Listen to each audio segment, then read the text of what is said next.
Recording. Here we go. In thinking about this conference proposal, I struggled for quite a bit of time on how to make connections between what we've learned in class and the elementary classroom setting. While it certainly would be easier to incorporate a multicultural perspective in the upper grade, I question how this perspective would look in the earlier grade level, say third grade.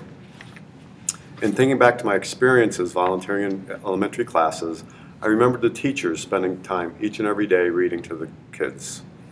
Then it came to me. Propose a workshop in which participants learn how to critically analyze children's literature through a multicultural lens. This perspective would challenge participants to identify stereotyping in children's books, not only by looking at the explicit nature of the illustrations and storyline, but also how to look for implicit themes of marginalization and oppression as well. After introducing myself and the overarching theme of the workshop, I would show the cover art of this book, Roll of Thunder, Hear Me Cry.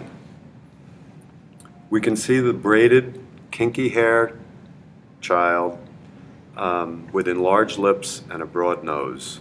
This example helps to perpetuate negative stereotypes of African and Black Americans. I will then explore some of the history of children's books and how many of them represent groups of people in ways that reinforce stereotypes. Here I'll make a connection to critical race theory, that of normalization and invisibility of race.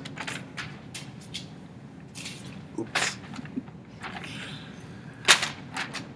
I'll then walk through a PowerPoint presentation entitled 10 Quick Ways to Analyze Children's Books for Racism and Sexism. This analytical framework was produced by the Council on Interracial Books for Children. We'll then break into groups of 3 or 4 participants, and I'll provide different sets of 2 books to each group. One book would be an example of a positive representation of a culture or group of people, while the other would be a poor example. I'll ask the small groups to analyze their 2 books and make notes of their findings. I'll leave up a slide outlining 10 ways to analyze for racism and sexism. I'll then ask each group to present their findings to the larger group, making 2 columns of notes on the dry erase board. We'll have a large group discussion surrounding the findings and the lists on the board. The handout that I distributed at the beginning of the presentation will have room for them to make their notes. I brought a couple of examples of books that I've learned to analyze, and I just want to point out a couple of things. This is a book about a child. It's Knots on a Counting Rope, and from what I read about the analyzing of this, it's a story of a Navajo boy growing up and his grandfather. I came across one of these pictures, which is the Navajo. She'd just given birth to her baby, but she's living in a cabin with a lantern light and a stove, and which is certainly not representation of the Navajo people at this time. Another picture depicts a horse race where the natives are in ceremonial dress, which would not be typical of a horse race. They're not going to wear their regalia to a horse race like this. So that's a quick example of a poor representation. And here's another example, here's an example of a better representation. It's called Our People.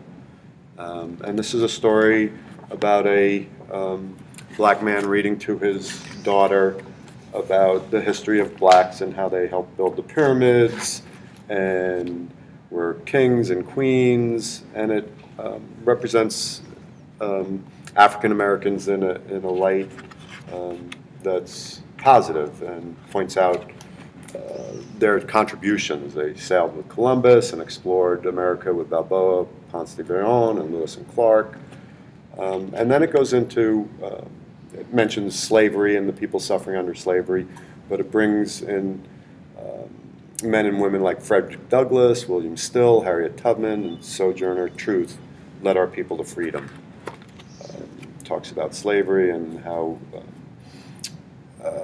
they moved out of slavery, and some were politicians. They started businesses and teachers and doctors. So it just provides a child goes into some of the inventions that blacks have contributed to American society, or the world. So there's a positive example of a culturally competent book. The handout will also have a number of book lists from a variety of sources. The books on the list will be have good examples of children's books that have been written and illustrated from a positive, multicultural perspective. I'll ask if anybody would like to add to the list. The handout will also have a list of a number of resources where participants can find more information and research into ways to bring multicultural education into the younger classrooms through children's books. Thank you.